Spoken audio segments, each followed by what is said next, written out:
Right, hello everyone.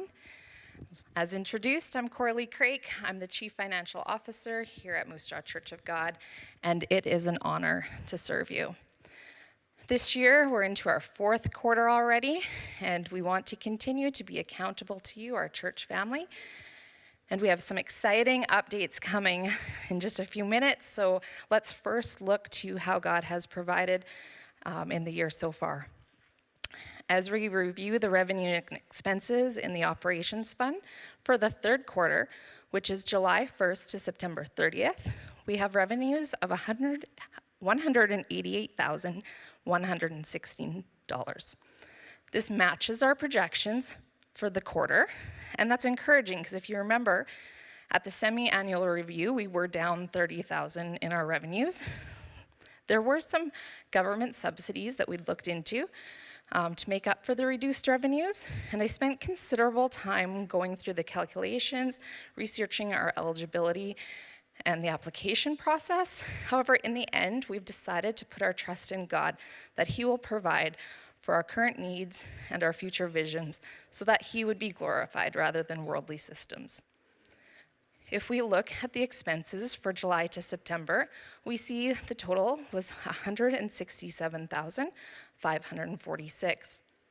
This is down $36,000 from our projections, which is actually a reflection of some of the adjustments we made at the semi-annual review and is now realized in the later part of the year. And I'll explain that a little bit more when we get to the next slide. But you can see here we have a net positive balance in our regular operations of $20,570. We move on to our capital expenses of $23,275, and that's related to the engineering and architectural services required for the design and working drawings of the proposed expansion. A decision was made earlier in the year by the elders and the directors to move forward with drawings to allow us to be at this place where we are tonight. And this cost wasn't necessarily in the projections, but it was past knowing that it was necessary to get us here and that the previous balance that had accumulated was for this purpose. So if we look now at the next slide for the full year of January 1st to September 30th, we started the year with a balance in the operations fund of $682,784. Our total revenues are $565,327. Again, that's down just over $30,000, which we experienced that in the first half of the year. But we are bouncing back in the third quarter, and we are trusting for further recovery now in the fourth quarter. Our total expense for January to September was $526,883, and that's down $35,000 from our projections. So a good portion of that savings is in the monthly allotments to our national and regional denominations, which are based on a percentage of our revenues, and so that's what there's some savings there. The other areas of savings is in our local programs. So with COVID and restrictions still lingering, typical food, beverage, paper costs that we're seeing by hosting large events, we're not seeing that as we do ministry a bit different. This isn't to say that ministry is diminished. Connections are happening in smaller settings in the place of large events, and we've focused on discipleship. We have the School of Spiritual Formation has started. Healing and community, we've started a new pod out in Caronport. We've got the Alpha programs running. So you can see it's not, the savings that we've experienced isn't because ministry is lacking. So we have a positive net balance in our regular operations of $38,444. And then again, our capital expenses related to completing the parking lot and those drawings is $95,920. And we have an ending balance in our operations fund of $625,308. On the next slide, you'll see the stewardship model that we've seen in the past and using is the pie graph that takes a high-level look at those revenues and expenses and how it fits into the parameters. So down this side, we have just 5 distinct categories of wages, ministry, operating, development, and missions. The largest portion being wages at 48%, our ministry at 16%, which is just up slightly. Again, getting that online services and the Care and Port Pod going. We have the operating expenses at 15%, development at 11%, and missions at 10%. If we pause to reflect on stewardship, allow me to point out that in both 2020 and in 2021, we've had to review and revise spending in ways that we hadn't necessarily prior. It has been challenging, but not impossible to keep our regular expenses within the targets of the model through the last 20 months. Here is where I'm amazed by God's goodness. In the last 20 months, when things have been a challenge for so many unknowns, our church, confident in the truth that the Lord's hand is upon us, guiding us through every decision, we've purchased land, we've converted that land, residential land, to a parking lot, which, if you'll notice, every weekend is fully utilized. We've put considerable financial resources into the initial phases of our expansion pursuit.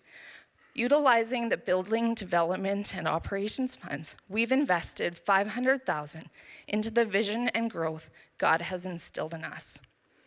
I anticipate that we will be breaking even in our operations fund by the end of 2021. After having completed these large projects and embarking on an expansion, what abundance and favor on the Moose Jaw Church of God. We have been blessed.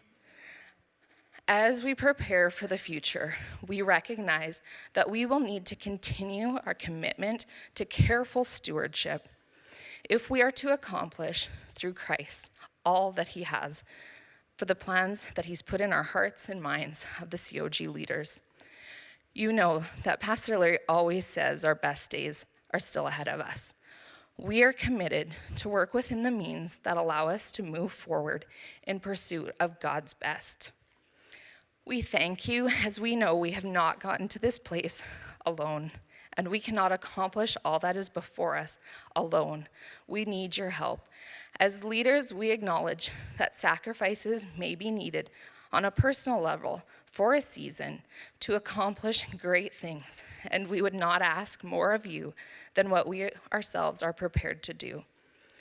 We ask that you would respond to God, prompting you as we partner with us to bring up the next generation of disciples and reconcile the lost to him. If ever there was a time, the time is now. We're in a world of need of a Savior who is our ever-present hope in time of need. We need to be ready and equipped to receive and serve his harvest. Well, this really is such an amazing time to be connected with this church and such an opportunity that we have to build into future generations. Craig has put extensive time into getting us this far. Yes, thank you. Yeah. And John, he's ready with the why. He understands the root of our why.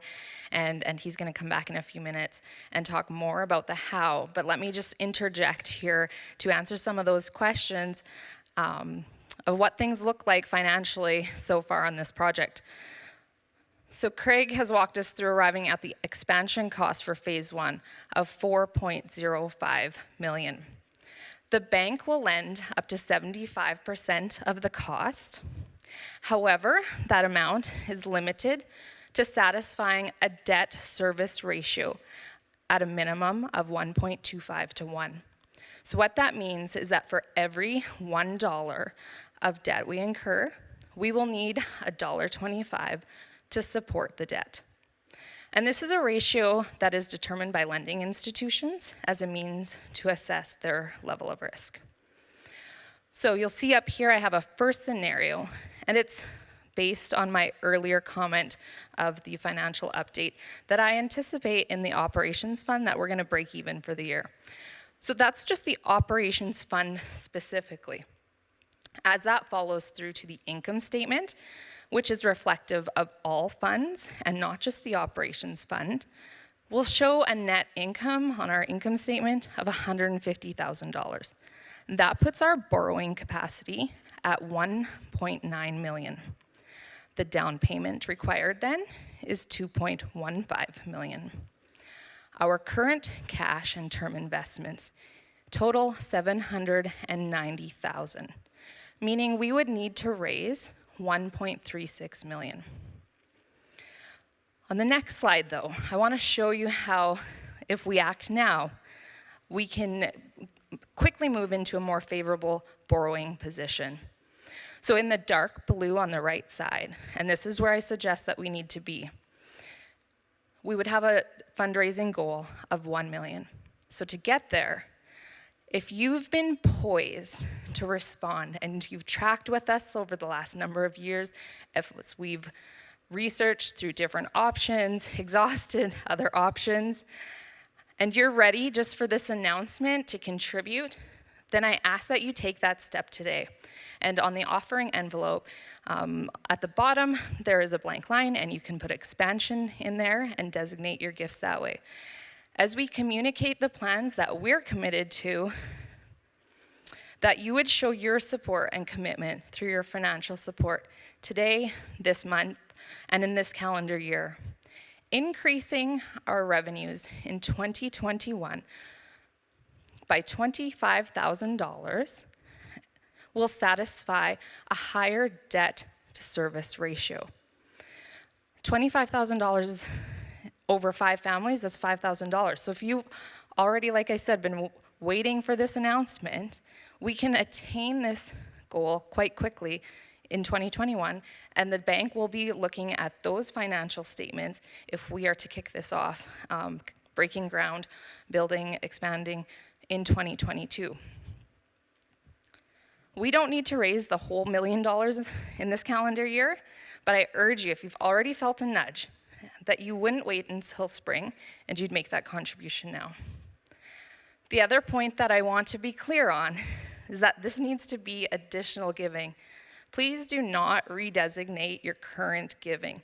While that would target your support to this project, it wouldn't actually increase the overall net income. And that's the figure determining our borrowing capacity. Like I mentioned earlier, it is through personal sacrifice that God's intended purpose will provide for this project. We don't want to see our existing ministry and mission support pause or decrease through this project. Both scenarios are based on a 4.1% interest rate over a 25-year term. They have similar monthly mortgage payments. That will be supported through our operations fund. Again, this is why it's important that you not simply redesignate your current giving. For multiple years, we have seen a growing surplus in our operations fund. Existing surplus will contribute to the down payment.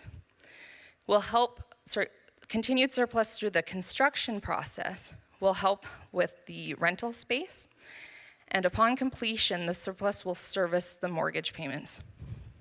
Let me add that this is a picture of minimum requirements, but I don't want to cap what God can do. We've already seen how He's so richly blessed us, and so this is just based on conversations recently with banks and a platform to go forward from.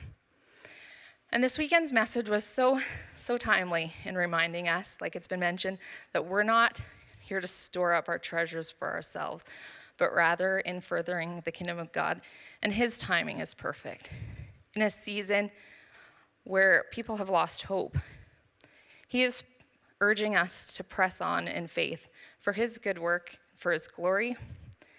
And this week, as I was preparing what I was going to say, how I was going to help build the excitement, I heard a quote in one of my devotions that says, "May your choices reflect your hope and not your fears. God is our hope. He has prepared a path.